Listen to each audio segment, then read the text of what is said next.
Hello ladies and gentlemen, I am Sam64 and welcome to the RoboCast. This is the RoboCast Spotlight, in which we look at specific teams and their history with Robot Wars and Robot Combatics in general. So, today, obviously I'm joined by the many Colliasses of Cherub and Gabriel. Hello everyone. Hi. Obviously, you guys have been around since, before the reboot started, the live circuit and such like that. So what was like kind of your first exposure to Robot Wars? Was it the original show? Like, were you fans of the original show and then kind of grew into the live circuit, or was it a case of you just thought one day, hey, let's have a go at the live circuit? None of these were born when the first. I was going to say, I was thinking about that. I was like, hang on, that makes me feel really old. That does. That's awful.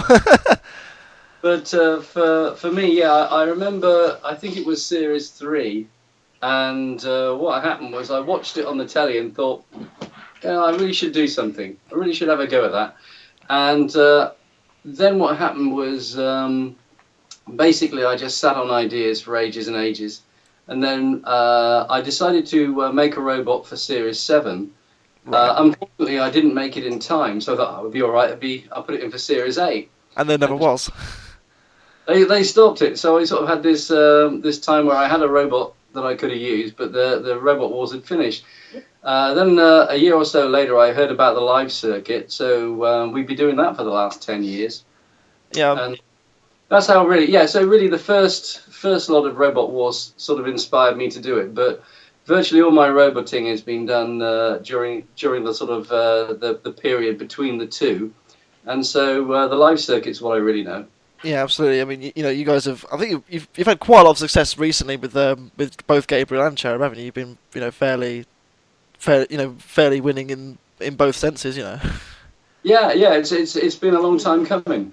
Talk me through. I mean, talk me through like your history. I mean, obviously, I remember years ago. I remember Saint when it first kind of came around. That was kind of interesting. Yeah. Well, the first robot we had was the first Saint we had was sort of a T shape. That was actually the one made for the Robot Wars Series 8 that Right. didn't have. And I just about got it ready for the live circuit, and just as I did, they'd actually banned spinners. Oh no! So that I, of course, made it a spinner. So we had to take the spinner off, and we just basically turned it into a horizontal thwack bot. And actually, I quite enjoyed driving that, but it was a hideous machine.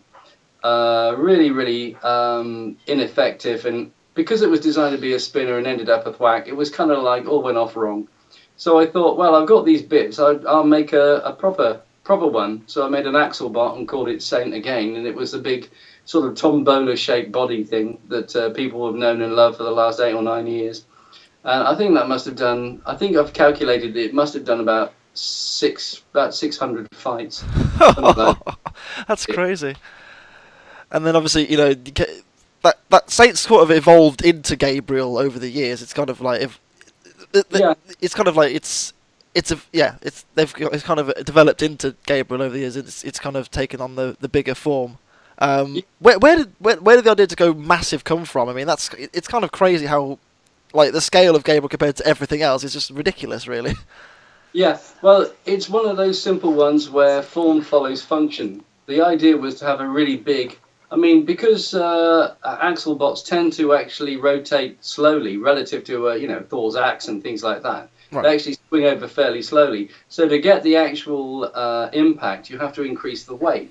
So to give you an example, I mean, the axe head on Thor, I think, is about 1.5 kilos. Yeah. Where the sword on Gabriel's about 12 kilos, 13 kilos. It's significantly heavier. Yeah.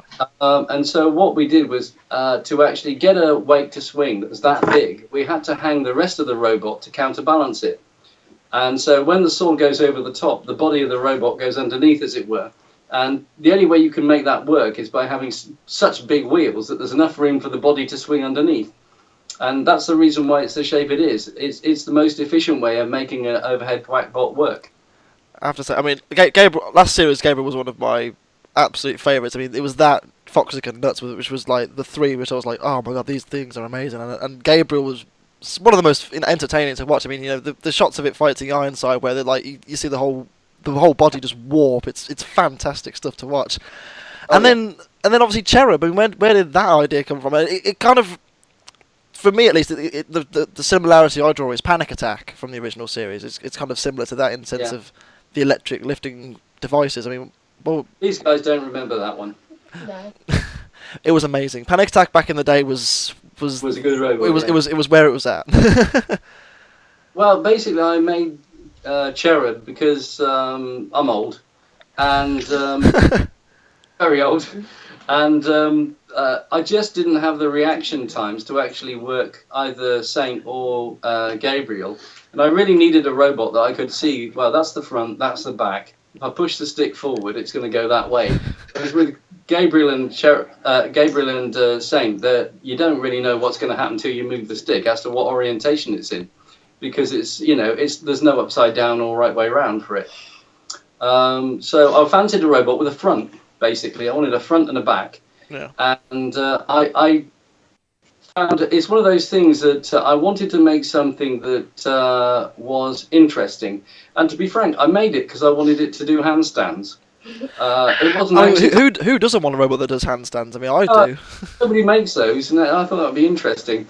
The reason for the handstands were in the live circuit, the pit is a lot more shallow. Yeah. And I designed Cherub to lift itself out of the pit because I had this habit of driving that way. I seem to drive towards the pit, and then my head would say, "Don't steer that way," but my fingers would move the stick the wrong way, and I'd end up in the pit. So I thought, if I make a robot that I can drive out of the pit, that would be a good idea.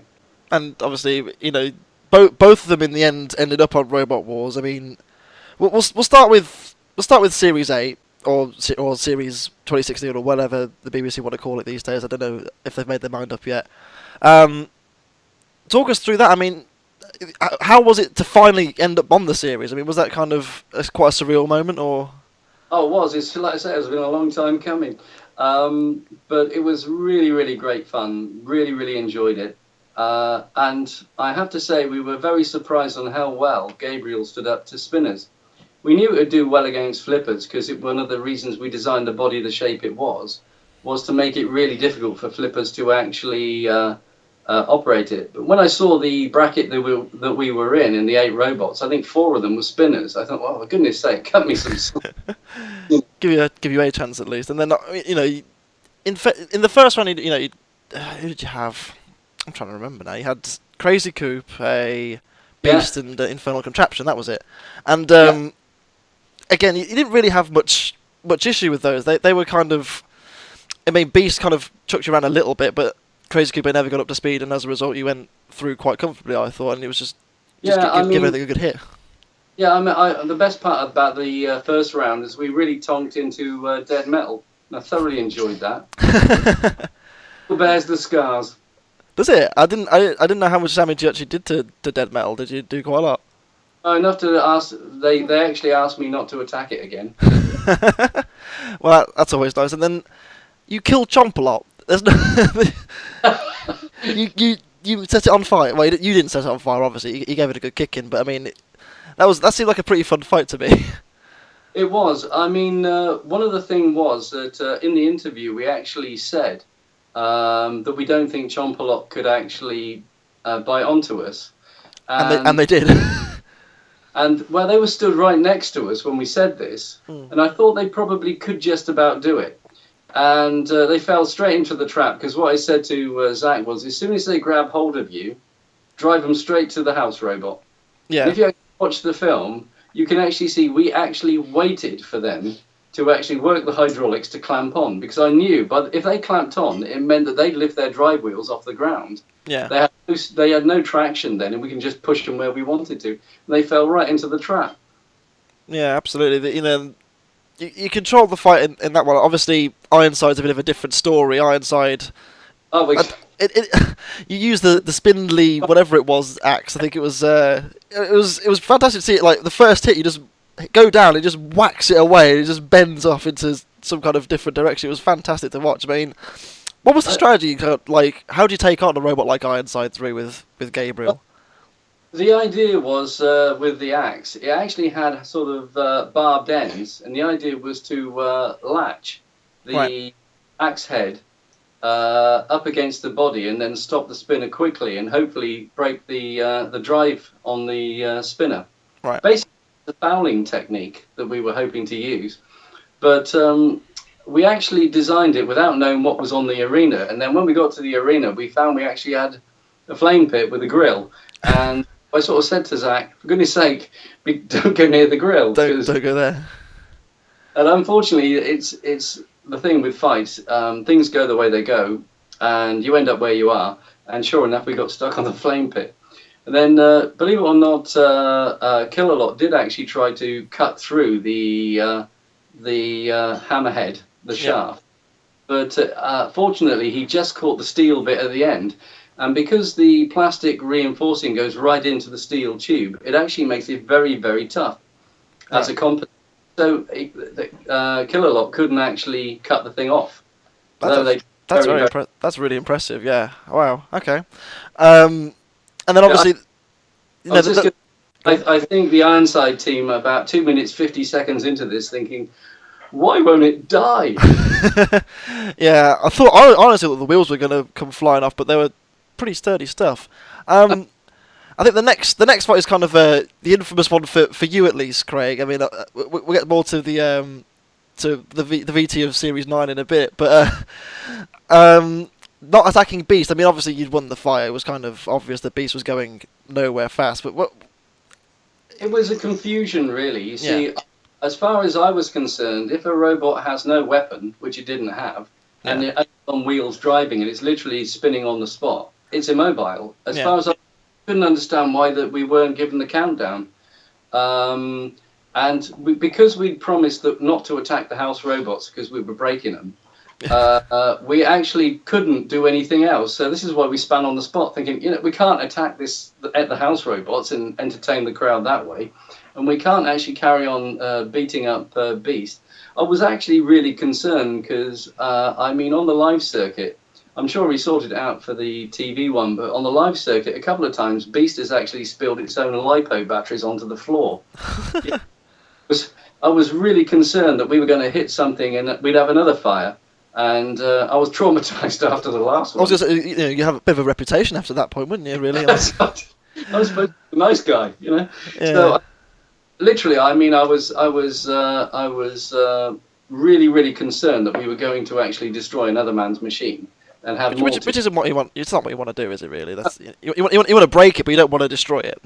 The thing for me is it's robot wars. It's not robot slaughter.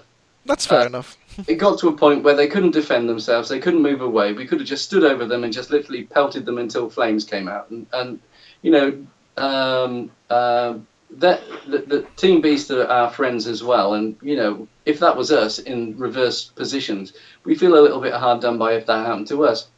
Yeah. But in retrospect, I should have carried on being because he should. The girls were absolutely right. In the VT, they absolutely should have carried on and give it a good kick in. In retrospect, I should have. And we've learned our lesson on that one. And I hopefully on Series 9 you saw that we were, to say the least, fairly tenacious. Well, we'll get to Series 9 after one more fight for you, which was Pulsar. Yeah. That's. Outside of that fight, you got the smallest robot in the series against the biggest robot in the series. It's just such a weird combination of, which is, the beauty of Robot Wars itself, really. You get anything against anything. And I honestly, the first time I saw that, I thought you might have swung it because Pulsar kept dying, obviously. Had these issues, but... swung it too, but... Oh, really? You thought you won as well?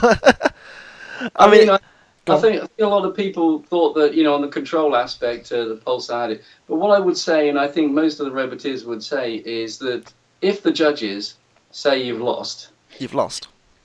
That's it. Yeah. You don't whinge and moan. You accept the decision. Because at the end of the day, there are 3 university professors judging this thing. Yeah. They're not stupid people, are they, really? Professor Noel Sharkey has been doing this for a long, long time, and he's seen a lot of fights, and he's made a lot of judgments. And so, what I would say is we thought we won the fight, but we obviously hadn't because the judges had told us that we hadn't. So, and it was a unanimous decision, and so we agree with it. So, I said to the Pulsar team afterwards, well done, good win. Yeah, and so, it was. I mean, that fight was one of the best of the whole series, in my opinion. It was absolutely fantastic to watch. It was a big fight anyway, and I thoroughly enjoyed it. Yeah, absolutely. It was whack-a-mole. It's just wretched little terrier scampering around your feet, and every time you try to swing, it just moved somewhere else. It was a really annoying robot to hit. Absolutely. But I actually say, in truth, it didn't actually do that much damage. The wheels that were on Gabriel in that fight, I still use on the live circuit today. Oh, You really? literally just put tires on. Yeah, we put the hairdryer on it to melt the sort of soften the plastic to straighten out a bit. Bolted new tires on it, worked a treat. Use a hairdryer for it. That's amazing. That's great. Type hairdryer, but you know, it's a very powerful hairdryer. yeah. Right. We'll move on. Cherub, obviously, Series 9. We'll come to you guys. Obviously, you know the kid's taking over because you wussed out against Beast. I think that's the fair way of putting it. I mean, going into that, guys, what were you worried about the group? I mean, obviously you had a robot like PP3D in there, which is the destroyer of worlds, really. If you think about it, how do you prepare going into a fight like that? I thought I should be as aggressive as possible because then they can't get up to speed, and that's when it got dangerous. When I couldn't see because I was too short and hit the. I was going to say that's a bit of an unfair advantage that they've all got. That's really unfair. When Behemoth was on one of the fights, they jumped on the glass because they couldn't see. Yeah, that's right. Yeah. I think what it was the arrangement for the PP3D fight was straightforward. I basically said to Toby, you've got to just go for it. Yeah. It's a big disc with a big motor, but because it's a big disc, it's going to take time to spin up. And so what you got to do is, from the word activate, you just got to get onto it and just stay on it. Keep on him, and he was doing that. Then he got hit and knocked towards the pit release, but Toby couldn't actually see that the pit release button had been pressed and that it had gone to the sort of the manic house robot thing. Right. Which is why he didn't drive away, because he didn't realise it had been activated. We're gonna have to get something. I don't know. Also, get some I know in the old series, like some of the younger people had boxes, didn't they, to stand on? So have words with the producers next series. Sort of, seriously, that's not really fair. Obviously, you came away with a win with that one. I think, from my point of view, I mean, when I first saw it, I thought PP3D had won. And the more I've watched it, I think, do you know what, fair enough, Cherub was on top for the majority of the fight. PP3D was just hitting it, really. What did you guys? Did you guys think that you managed to scrape a win, or was it a case of, when he got sent flying into the wall, did you think, oh no, that's the end for me? They cut out quite a bit of the fight, so they missed. Yeah. Whether we'd won. Yeah, I think on the telly they kind of the way they did the fight, edited the fight. It didn't look as we were as aggressive as perhaps we were. I saw there is some raw footage I think floating around the internet as well. You can grab all the. Yeah, I'll try and find some. What I'd say is that what happened was after the big impact, and it was a big impact. Yeah. Basically, what happened was PP3D was left alone for 10 whole seconds, and then Dead Metal, I think he probably didn't like the fact we tonked him in the last series, made sure that the only way that Cherub could actually go was forward, and PP3D was right in the way. So there was no way we could avoid it. And so basically there was this big impact, and we went flying in one direction and PP3D in the other. And I think if I remember rightly, the arena guys were sort of saying, well, you've lost that fight, you might as well submit, sort of admit you've lost. Yeah, of course. And I thought to myself, well, actually, if PP3D is also dead, it's counted as immobile, which is what? It should go to the judges. It goes to a judge's decision, and they'll decide up to that impact. Yeah. Quite well. And because we got we've been criticised for being too soft in the previous one, I was determined not to be soft in this one. So that we restart again. And Sarah, Sarah's the sort of Robot Wars warrior princess now. I was going to say, the VT that you did, where you just said, "Oh yeah, my dad was a," but I respect that. That was the best, best whole thing. That was the best thing. That was. I mean, I'm sorry, Craig, but it was amazing to watch. That was great. I mean, coincidentally, they actually emailed me to say, hello, Mr. Colliass, we're doing the VT for the series, and there is a bit where your daughter calls you a wimp. And we're thinking of putting it in. Do you mind? I thought about it for about 2 seconds and thought to myself, well, if I did mind, I am a wimp. Well, that's very true. That's very true. So I said, no, whack it in there. That's good. Oh, brilliant. Yeah, I mean, it had to be done, really. That and the cupcake maker. Those two were the best lines of the whole episode, I thought. Who was next? It was Eruption next. Obviously, Toby tried his best. Bless him. He had issues with the drive, and I do rate the idea of like trying to drag yourself along with like the lifters at the front. I thought that was quite a clever idea, but obviously you against Michael's a magnificent driver, and you're not going to last very long with Eruption, really, are you? Yeah, I feel like Eruption is one of the best drivers in the live circuit, so I thought that I didn't think I was going to win that fight, so We didn't think we were going to win any fight. we didn't think we were going to win any. Well, I mean, after that hit from PP3D, I thought there was going to be game over for you guys, to be honest with you. But I mean, you came back and well, obviously we'll get to Behemoth in a second, but you got back in the arena. I thought that was an absolute testament to all of you, really. You did a fantastic job. Yeah, I just have to say that we actually got the robot going and tested it, and all the drives worked. And as soon as we put it in the arena, It then died. Died. Oh no! And so frustrating. But I'd just like to say a big thank you to Shane Swan from Team S-Tech for all his help. And after that fight, a big thank you to Team Toon for lending us another drive motor that we fitted in, ready for the Behemoth fight.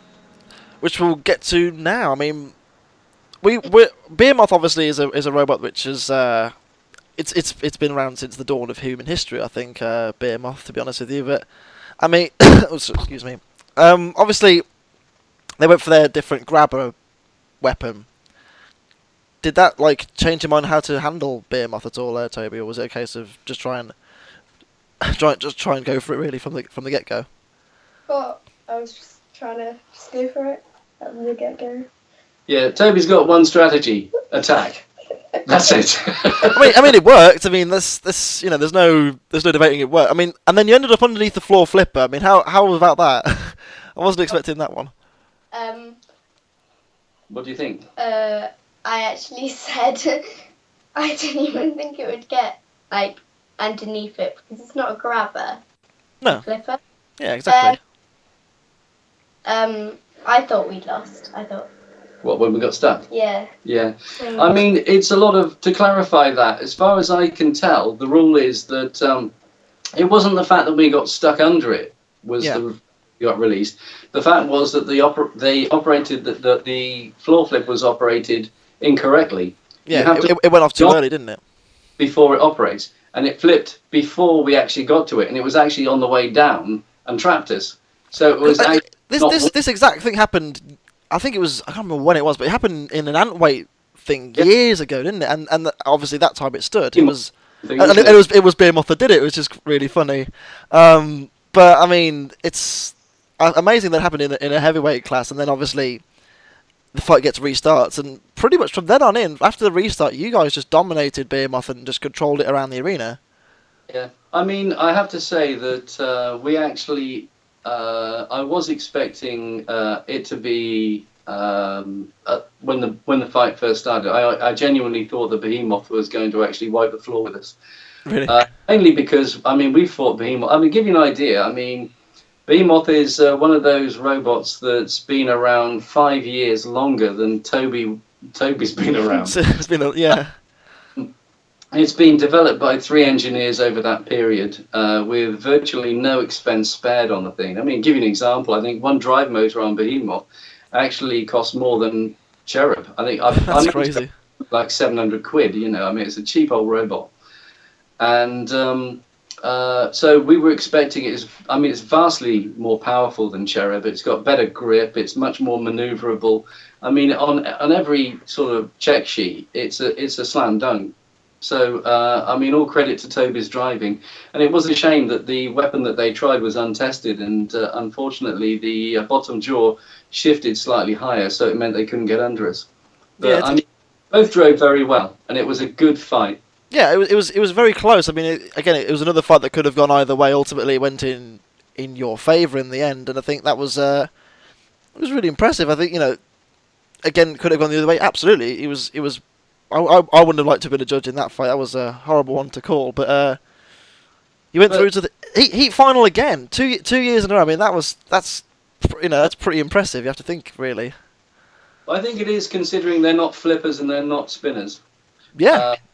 To actually have something that's not considered one that's as competitive as the others, to actually get through was really good. And I mean, it's all down to the driving, both Zach with Gabriel and Toby with Cherub. Absolutely, yeah, absolutely. And think that those all of you as a family. I mean, I'm sure you must be all immensely proud of what you've achieved to do it. Not once. Once is difficult enough with Gabriel, but with Cherub as well, it's kind of massively impressive. Unfortunately, the heat final the second time wasn't as good as the first one, I think. And No. Toby, Yeah. it didn't last very long, did it? Really, mate? What was your plan there? To be honest, we didn't really have a plan. Just go in and hope. But it was quite funny because we hit the side of the arena and it broke off. We went under the flipper, and Also, you broke two lights as well. You broke the one light in the first fight, then you broke another light in the heat final, which is. That's right. Yeah, and they're quite expensive as well. I think Weren't they're, they like £1,000? I don't know if they were 800 or 8,000, but I hope they're insured. You're not gonna be welcome back next time. Speaking of next time, I mean, obviously the Series 3 or 10 applications are currently open. Are you applying back, both with Gabriel and Cherub, or just one or the other? We are hoping to apply for it, but we're not confirming or denying anything at the moment. That's absolutely fair enough. Keep the masses cowering at the power of Gabriel and Cherub. But I certainly hope to see either or again. You guys have clearly shown that you've got a fantastic knack of getting the best out of unusual robots, and I absolutely hope to see either one again. Yeah, it'd be good to go back there again, and if we do get Grand on, final this time, maybe. Grand final. Grand final. We've bridesmaid twice now, haven't we? Really? So Yeah, about time. I think so. I mean, there's only one thing left for me to ask, and that's any future builders out there. What advice would you guys give to anyone who wants to build a robot from nothing, really? Because obviously you guys have come from, I wouldn't say from nowhere, but it's still quite a new team. Yeah. What recommendations would you guys make in terms of What would you going think? forward? One thing I'd say is make sure it's unique. Because if you make another one of the same robot, then it's not really your own. Okay. You think too? I think it's important to keep designing it and make multiple robots, and then see which one is the best out of them. Ah, so go with lots of designs and then see what works and what doesn't, and then just cut away from there. I think if you're starting off, one thing you wouldn't do is what I did, and start off by making a heavyweight robot first off with no understanding of exactly the environment it's going into. What I would say to people who want to make one is, first and foremost, go to shows. Go to live shows and actually see what these things look like close up. Mm-hmm. Then actually test ideas out in the antweight class, which I think is a brilliant class, or the featherweight one, and actually make robots. I mean, if you think about it, a lot of the robots that have done well, like Pulsar, basically started off as featherweights, and they just scaled them up. Yeah. They ironed out the creases in the lower weight classes where it's cheaper to do that. You can make mistakes and it doesn't cost you thousands. Well, And I mean, look at Aftershock. I mean, that's like a scaled inertia, isn't it? Really. Yeah, exactly. And I mean, I think an awful lot of them could learn from that. The actual community itself is very, very accommodating. It's very positive, and people are very friendly, well, as you know.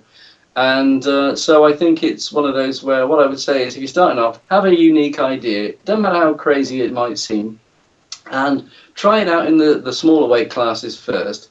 Learn the trade. It's an apprenticeship. You have to go through it, and then at the end of it, you'll have an idea of what works and what doesn't.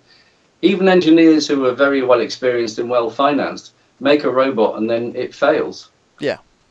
there are certain things that you're just going to have to know through experiencing combat robotics. No matter how bright you are at making really, really brilliant designs and having loads and loads of resource behind you, that in and of itself is still not enough. You need to have experience in combat robotics. Fantastic.